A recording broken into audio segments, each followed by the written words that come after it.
Well, can everybody hear me just fine without this? Or do you need this?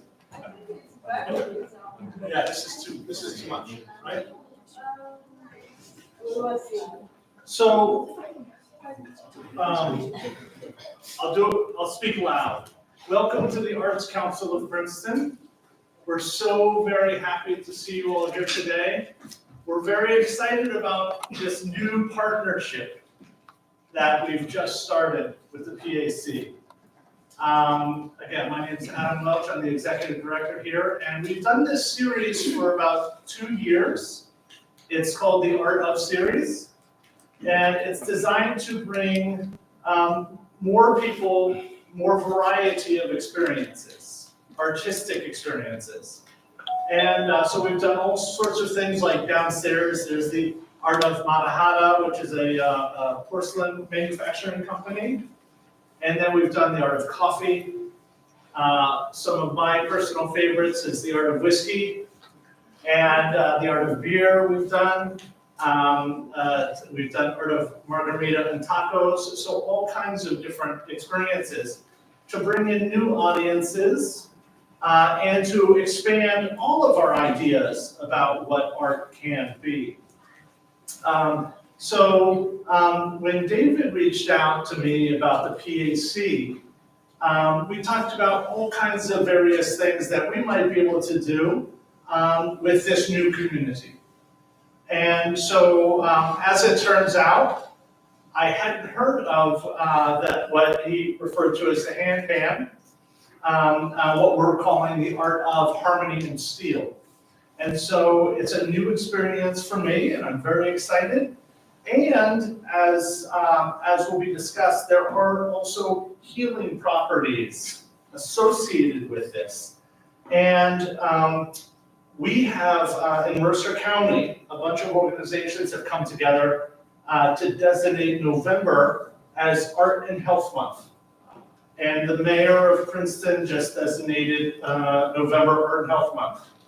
And so we're doing all kinds of activities to raise awareness of the value of art and centering ourselves in the balance of our lives.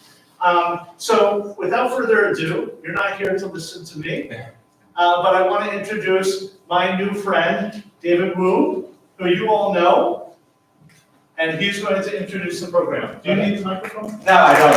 Thank you very much. Thank you. No, my voice may not as loud as you, but it's not going to be a small voice, I'm pretty sure. So I'm David Wu. So I think most of you know me, and I'm representing the organization of Princeton Active Circle. As you know, it's really a non-profit organization, and through this initiative with Adam, we are able to bring this top musician to show us this excellent, wonderful instrument. As Adam mentioned, this is a new partnership with Art Council of Princeton, and I think the goal is really to engage our community, as our mission said, right? To enhance and improve the quality of life of all community members. So I really appreciate Adam, the collaborations, the partnership, and we already talked about a few more ideas beyond this workshop, right? Just as Adam said, this whole thing is not from me, it's from Shiqi, so I'm going to shut myself off and turn to Shiqi. Yeah.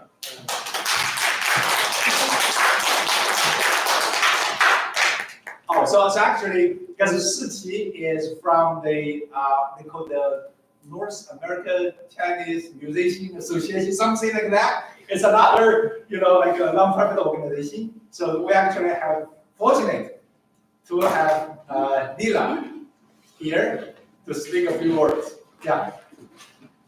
Yeah, good afternoon, everybody. Welcome to our first workshop. I'm here to, on behalf of Yang Jin, the president of the Chinese Musician Association of North America. And as you know, Yang Jin is a great pipa player and an outstanding musician. The Chinese Musicians Association of North America is a non-profit organization established in 2024. The association unites an incredible group of professional and passionate musicians, specializing in classical, ethnic, and modern music. All of them graduated from prestigious institutions such as the Curtis Institute of Music, Juilliard School, Yale University, Cleveland Institute of Music, Central Conservatory of Music, China Conservatory of Music, and the Shanghai Conservatory of Music. These musicians are active in the North America music scene, with many serving in top symphony orchestras and music schools in the United States. Our mission is to connect musicians and audiences worldwide to encourage cross-cultural collaboration through music. Today, we're happy to collaborate with the Art Council of Princeton and the Princeton Active Circle to hold our first workshop. We have the honor to have Mr. Zhong Shiqi, one of the outstanding musicians of the association, to introduce this magical and unique instrument, handpan. In the future, we'll continue to organize concerts, master classes, workshops, and competitions. We're looking forward and warmly welcome your continued attention, support, and participation in our events. Now, without further ado, let's welcome Mr. Zhong Shiqi.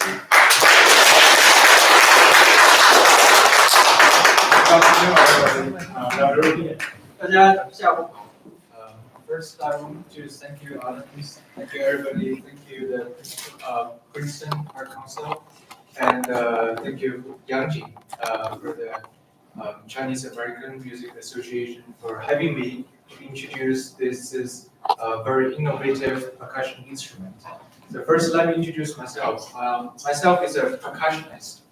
I've been learning percussion since I was 3 years old. I started with, probably most of you know about drum set. That's my first instrument, playing drum set. Then I moved to Chinese drum, those red traditional Chinese drum. I've been playing from 6 to 12. And then I came to United States. I started Western percussion like timpani, marimba, and orchestral percussion. Maybe you see a triangle, tambourine, cymbals since 12. And I came here and I auditioned Juilliard Pre-College. I was lucky enough to get into Juilliard Pre-College. So I spent 2 years at Pre-College studying Western percussion. Then I did my bachelor's at the Curtis Institute of Music and studied with the principal timpanist of Philadelphia Orchestra, where I learned a lot of playing. Yes. Just so you can see the inventors. They actually invented some new instruments. It's pretty cool. The second video, this one.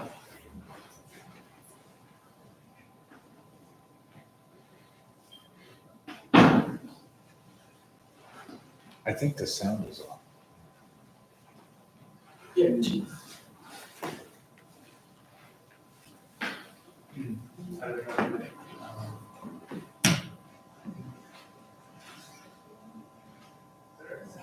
No sound. Yes. No, it's on the video that there's no sound. Yeah, so they invented something new in the body, which is 很像中国的那个陀螺，对不对？但是它的底部就会有更多的声音。Yeah.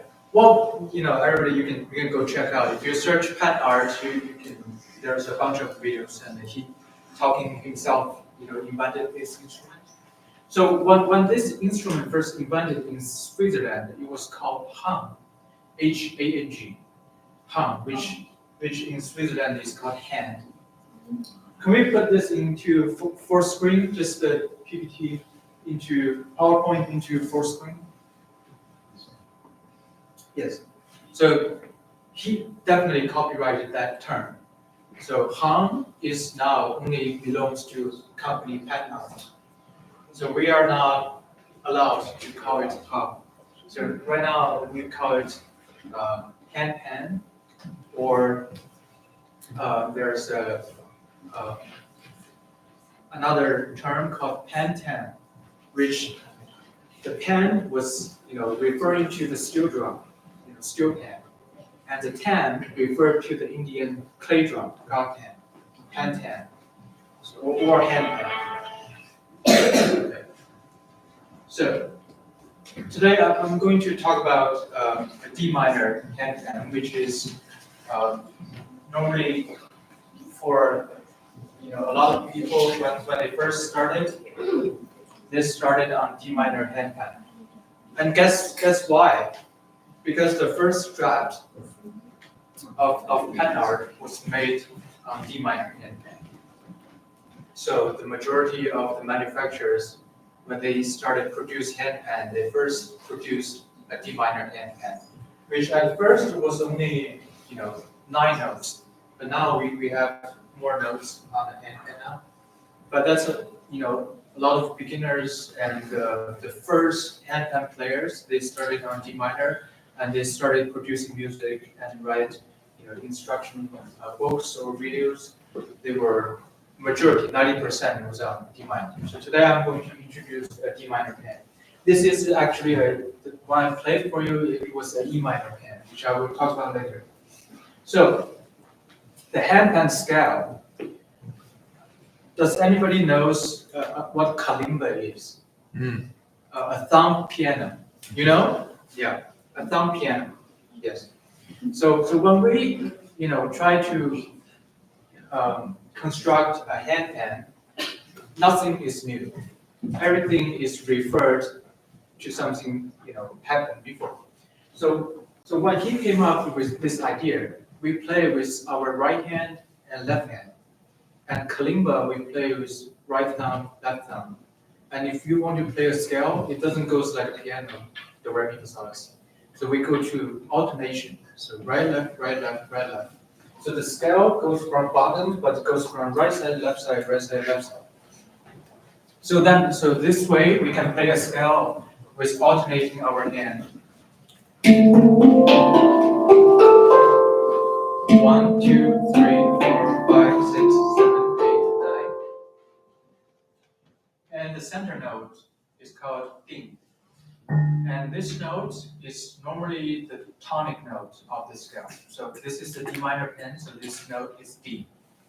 And the D on your right hand side, the first note, which is number 1 note, is normally a fifth above the tonic note, which we count from D, re, mi, fa, sol, la. So your first note is A here. Then it's a scale. Then it's A, B, C, D, E, F, G, C.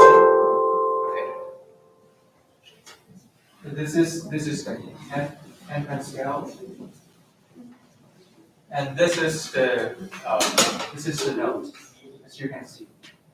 So basically, when I see the handpan, there's a couple ways I can see. First, you find your ding note and the first note, and then you go to a scale by right, left, right, left, right, left. But then we can also see the instrument as a half and half. So if you there's something wrong with this picture. So if we put this one, if you read 2468, 2468, that's a B flat major 7. And if you look at the right hand side, 1357, that's the minor A minor. Yeah. So, I think everybody's probably like a math genius, which I'm not. You can combine any numbers on handpan because for handpan, a lot of instruments is either pentatonic or it was constructed in a scale that doesn't have a lot of dissonance. So everywhere you play, it's going to sound nice, which we're going to talk about more later. But then if you can see, there's 2 notes around here.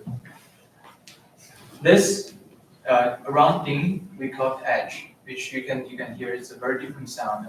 This is ding note, and out on the edge you hear the note and you hear the shell sound.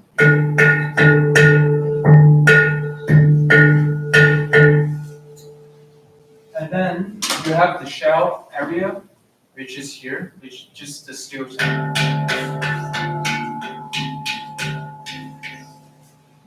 And this round circle around handpan is called tone field. And inside it is called a dome, which is a tuning scale. Like I said, when they first played the steel drum, they were using a hammer or something to beat the oil can, and that creates a small and bigger dome of it, and it has different pitch. Basically, the small is the higher pitches, the bigger is the lower pitches. And the tone field, because handpan is made on a flat surface steel. It was not rounded, it was like a flat steel surface. If you want to create 10 notes on it, you have to kind of lock the surface. So this tone field is locking the pitch around the handpan. Otherwise, if you don't lock it, you play this note, other parts will vibrate at the same time. Okay. So this is kind of the area that locks the pitch. So you hear the A. So when I play A, the B doesn't make any resonance.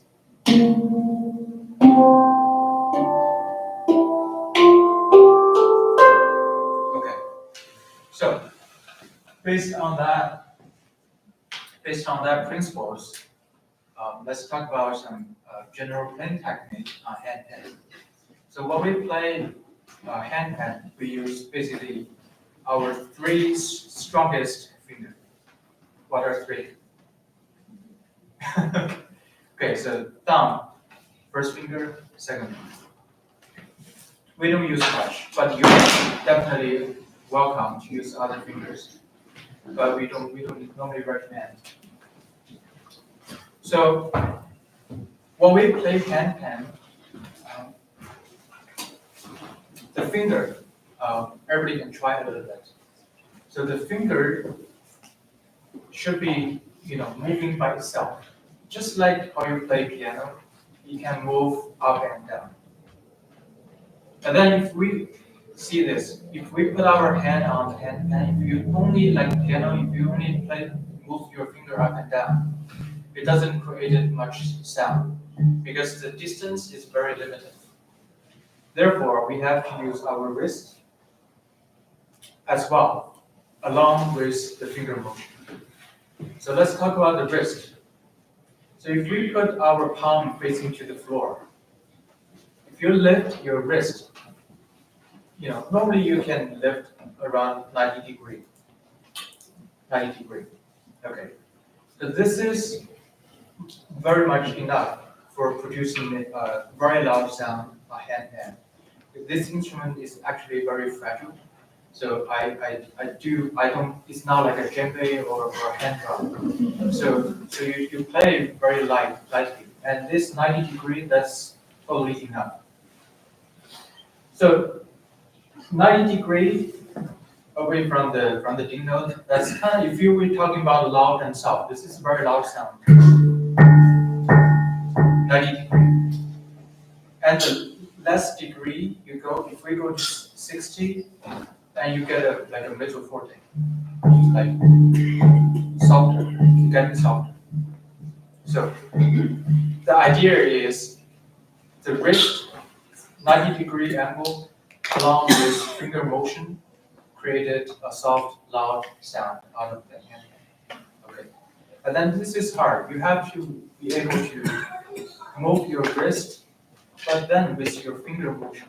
So your finger moves with your wrist, and your left with your wrist. So it's not only moving your finger, or not just moving your wrist. So it's everything together, your finger and your wrist. And then you can have this motion. A lot of people, we are going to experience that because this instrument is made of steel, all the sound are created by vibration. So if normally when we play something, we do this, right? we do this. So if I do that, you will kind of mute the vibration.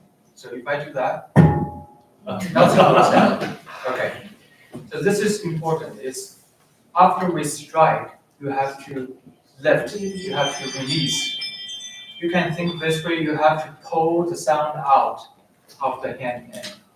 So after you play, you have to release immediately.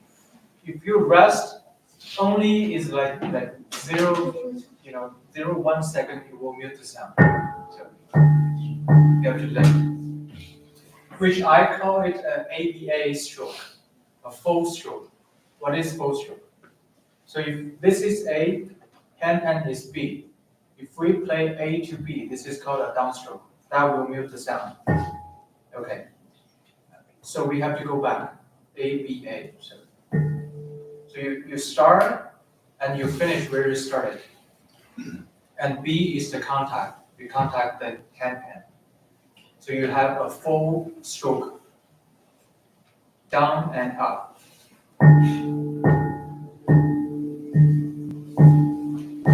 Okay. And then I recommend that when you play the instrument, you first start with 90 degree, because it's like when we go to, gym to work out, you can lift, 5 pounds, or you can lift 20 pounds. So I want everybody, when they first started, they can practice the whole distance and using the wrist. Okay, so this is thing. So when we sit in front of, you can also put the handpan on your legs. That's totally fine. But the height should be when your arm feel relaxed, right? And you put your hand on the D note. This should not create any tension. So if you put handpan too high, if you're like lifting here, you will feel the shoulder. Or if you put it too low, you will feel like you're kind of this motion. It doesn't give you the enough wrist motion. So you kind of like you put here and put here. Nothing tension. I can hold it like 20 minutes. That's a good position. Then, if you look at other tone field, because the handpan is a round object, right? So it's not always flat. So we talk about the principles. When you play the ding, your palm should be facing flat, direct up and down with the ding note. So when you play other notes, your hand should be flat, too, up and down, right on top of the tone field. So basically, your hand is moving this side, this side, this side, this side. So whatever the notes you play, your hand should be directly facing to the note. So you have different angles. Of course, ding flat facing, then you have to find the surface. Okay. Interesting so far? Yes. Okay, great. Let's keep going. Yeah, we'll talk about this. Okay, before I jump into this, I want to talk about one more thing. If we look at the handpan, like I talked about, those dome inside of the tone field, they are the tuning spot. So it was tuned by hammer. So if you play a lot of times, like in this area, it will detune the instrument. Because that's how it was tuned, right? So we don't want to hit inside. So we want to hit the surface, the flat surface around it. Okay. Otherwise, you will detune the instrument, which then it will open the handpan out and tune from the inside out. So you don't want to hit, this inside dome. You want to hit the surface, and here's the trick how to find it. So if you finger the first joint, you have a line here, right? So first joint should touching the edge of the tone field. That's a good beating spot for playing this instrument. And same with your middle finger, the first joint should touch the tone field edge. That's a good beating spot. So you don't hit either shell that doesn't produce sound, or you don't hit the tuning spot. So that's a good finger alignment on the tone field. Okay.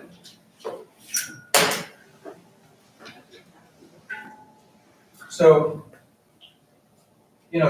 handpan, like I said, it was invented in 2000, but it was kind of known to people by 2008. And then since then, the handpan has developed a lot of playing techniques. The one I just showed you, it was very natural finger stroke.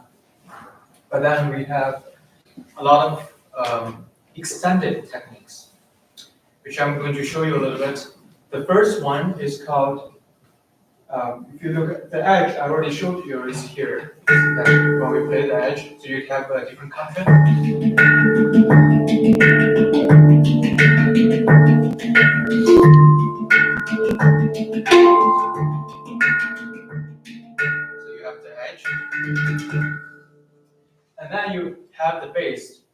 showed you some bass technique before. Basically, for bass technique, you use your lower palm, and you can only create that sound out of the D, but that's the biggest notes on the handpan. Basically, you do your lower palm and you just press down in the D, but don't press too hard. So if I put this closer, actually.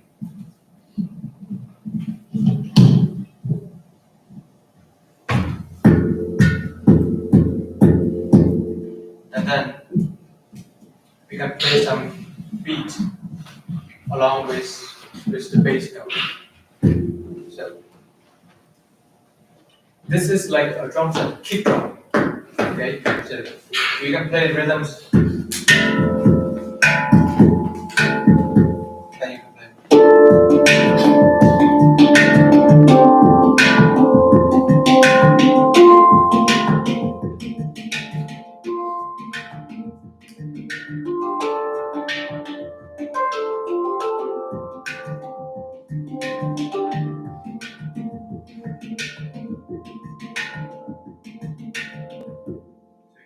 Lower palm on the D. Yes.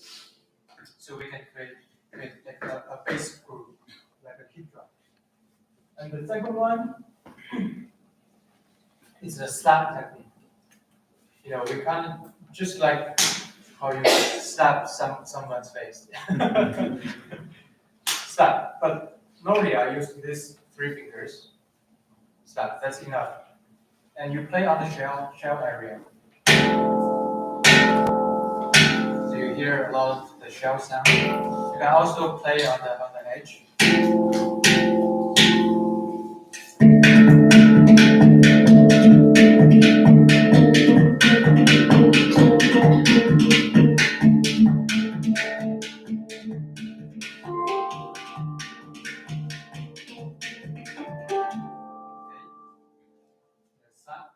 And this is another technique, very much like the slap technique. It's called knock, just like how you knock the door. Okay, but then the object, we want a sharper sound. So it's actually the first knuckle, middle finger and your fourth finger. You have this knuckle here that's close to your nose. You have knuckle here, and you knock on the shell. So you created this sharper knock sound.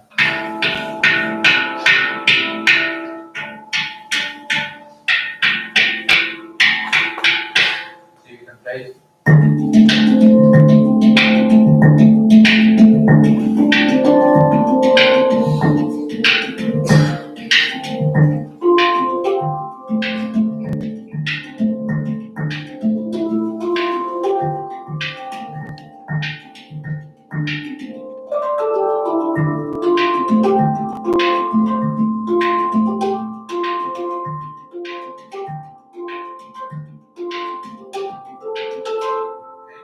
Sound. And then you have some tap note. Tap note is also called ghost note, which if you ever played, if you have some experience on drum, you will definitely know this technique. The way we use our hand to play an instrument, there's hand patterns, I call it. So we can play like alternation. You can do right left, right left, right left. Also, you can do right left, right left, right left, left, right. So you have to be able to remember a lot of hand patterns. And the ghost note is a way to keep your hand patterns, so you don't get you don't forget your patterns. So if I want to play.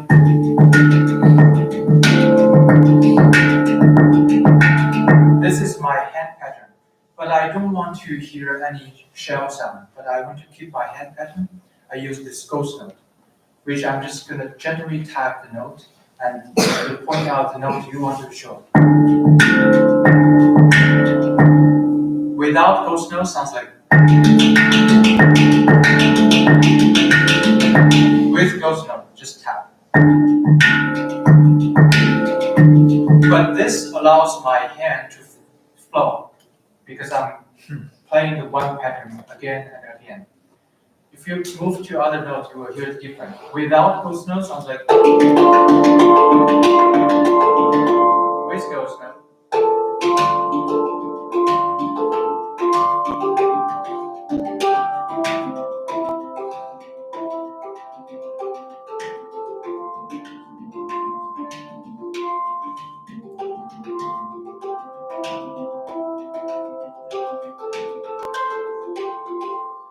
So it may seem, very complex, but I was just doing right left, right left, right left, right left, right left.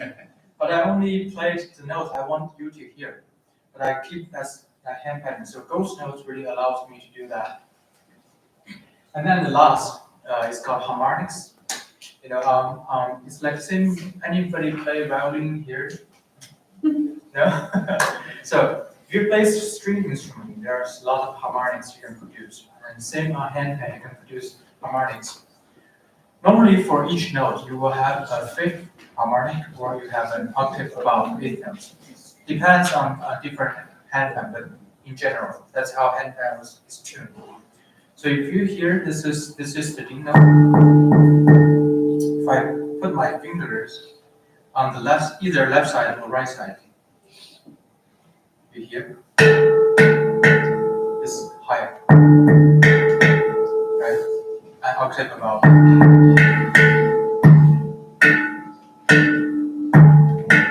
Very placed, very some difference. So this note.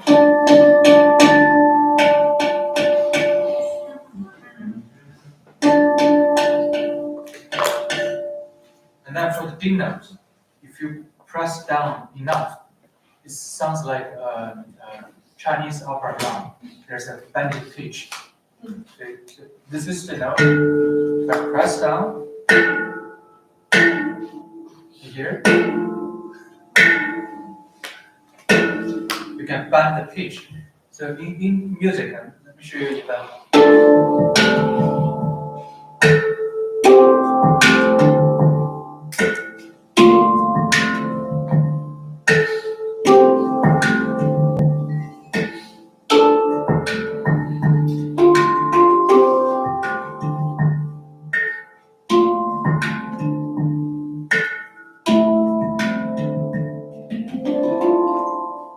Okay. So outside of just playing the notes, you can produce a lot of sound out of the hand, which kind of broaden the possibility of these instruments. Okay, so this is the one that I showed you before. So how we are going to play handpan is very simple. I'm going to teach you this concept very simple. So what consists of construct of music is basically especially for handpan, you have to learn some harmonies. You can also remember the position of the handpan. This is an example I'm going to show you. So on the left side, we have 4 notes. On the left side, we have 4 notes. Okay, so let's say that's the 2 harmonies we're going to play. I'm going to play the left side of the handpan. I'm going to play the right side of the handpan. This is first step to decide which area you're going to play on the handpan.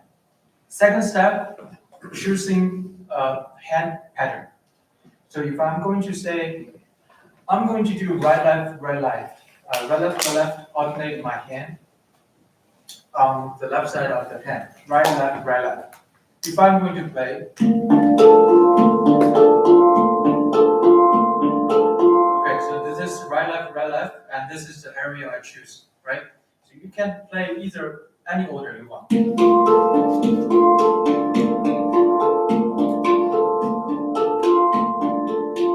Okay, then music needs a lot of repetition.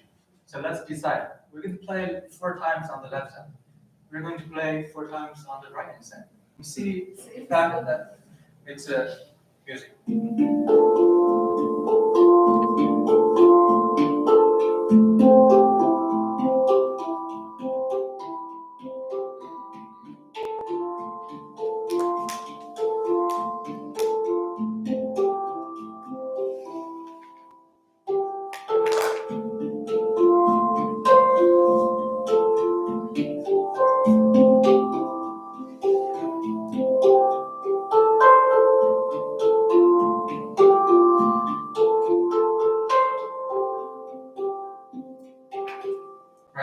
So that was just, I decided play on the left side 4 times, play on the right hand side 4 times.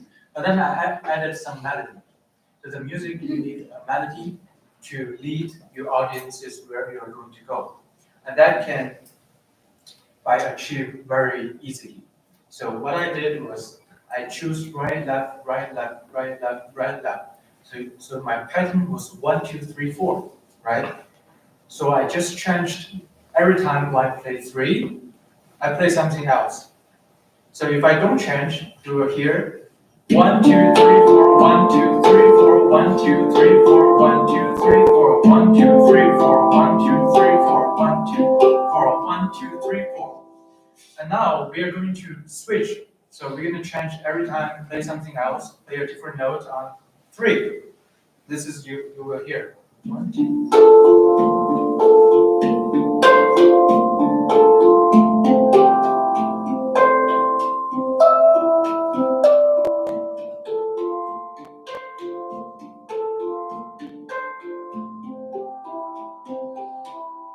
Okay, so what about every once in a while we can change number 4, right? So 1, 2, 3, 4. I'm not gonna change every time. You know, I threw there number 4. So 1, 2, 3, 4, 1, 2, 3, 4. 1, 2, 3, 4. 3, 4. 3, 4. 1, 2, 3, 4, different note. 1, 2, 3, 4, 1, 2, 3, 4, 1, 2, 3, 4, 1, 2, 3, 4. And rest. Silence is also part of the music.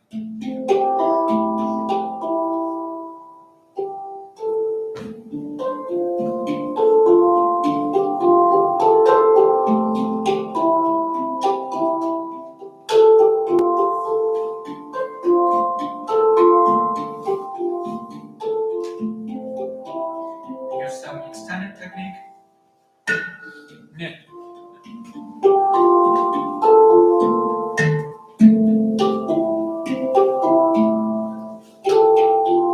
This is called a grace note, which you have, you play 2 notes, but you have a main note and you have a decoration. So the grace note basically is you play 1 soft, play 1 loud, which I want to make this grace note and this is my main note. This is like 30 degrees above from the note, and this is like 60 degrees. And then when you strike together, there was something.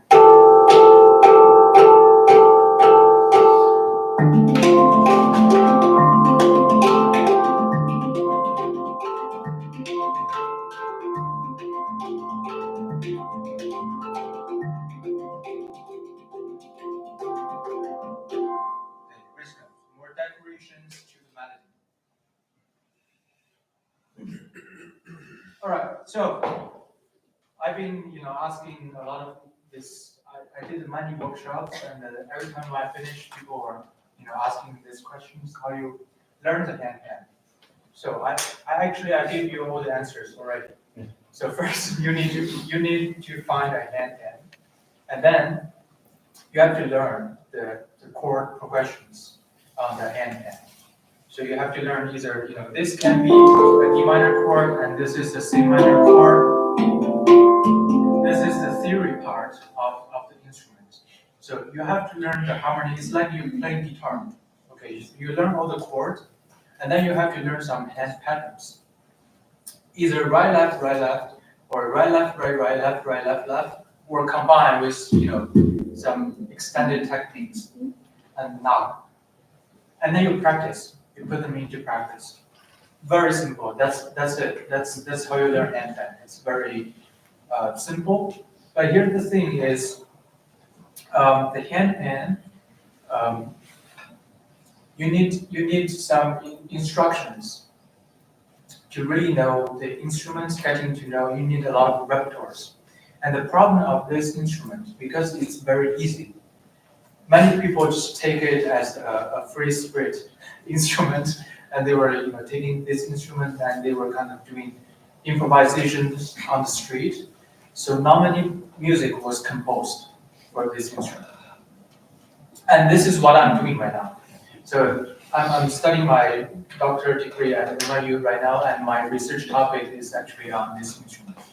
So I'm putting a lot of database and repertoires for handpan, so people can have access and resources to learn instrument.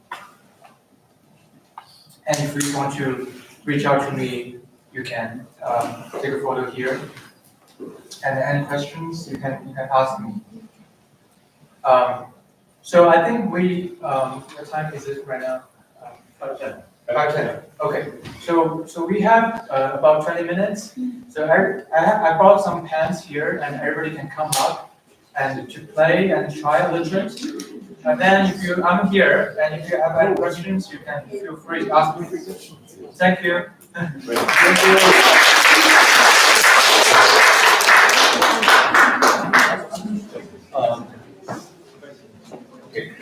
It's mentioned that this instrument is beautiful. Thank you so much. It's mentioned that it has a heated. Yes. And technically, always it has heated noise, doesn't it? Right? But it's unique. So I think we find that you talk about service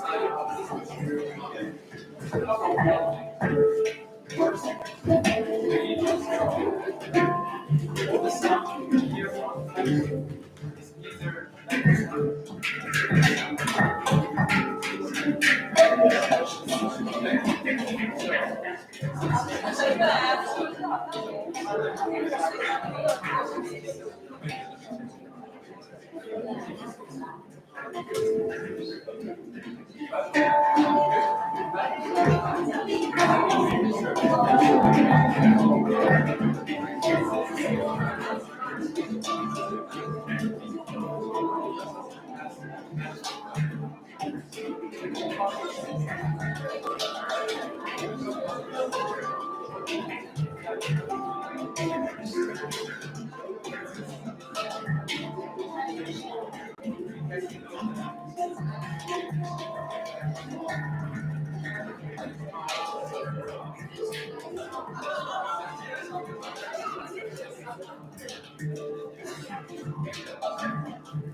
挺新鲜的。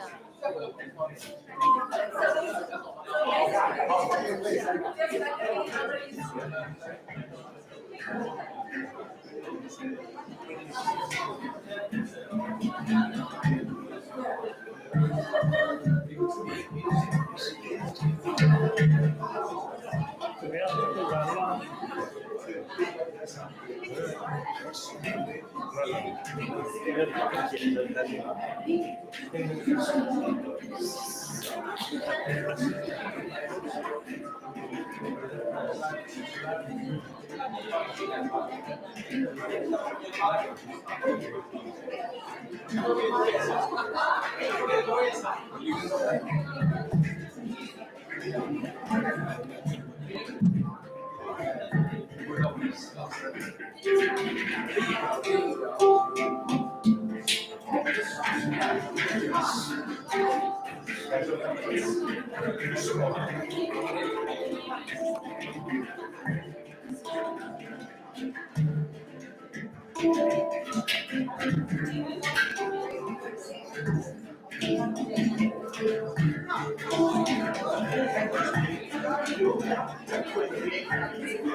？Oh, I see what you're saying. Oh, yeah, now I see what you're saying.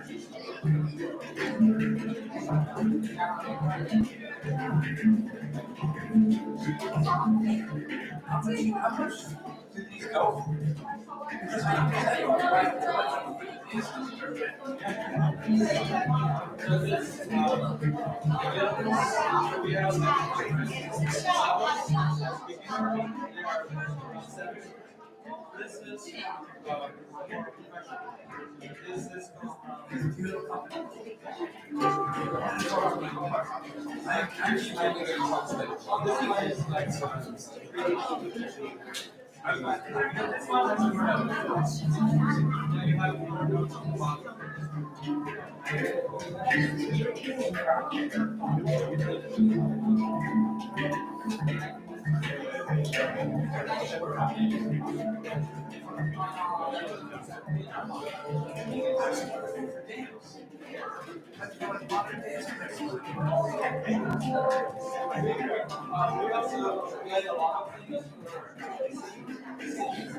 Yeah, that's it.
哦，本来是两个可以是。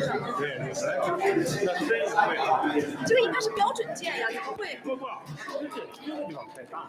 哦，哎呀，对，这是给手机用的。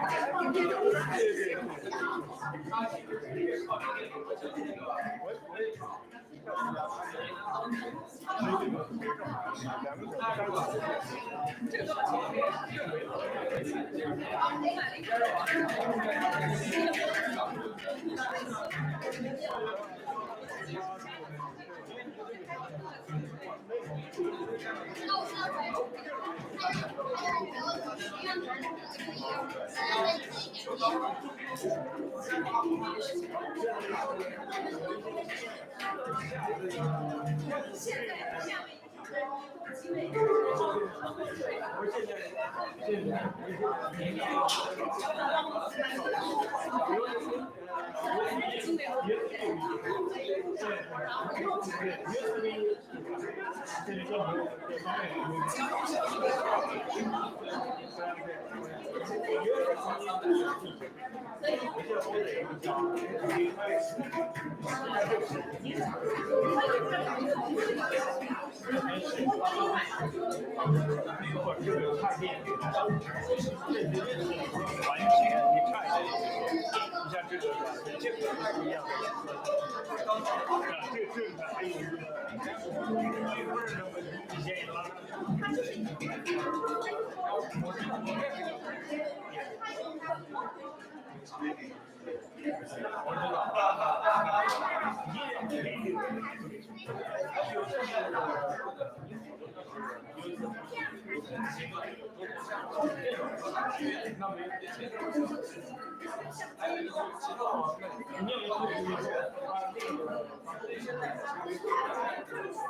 那我这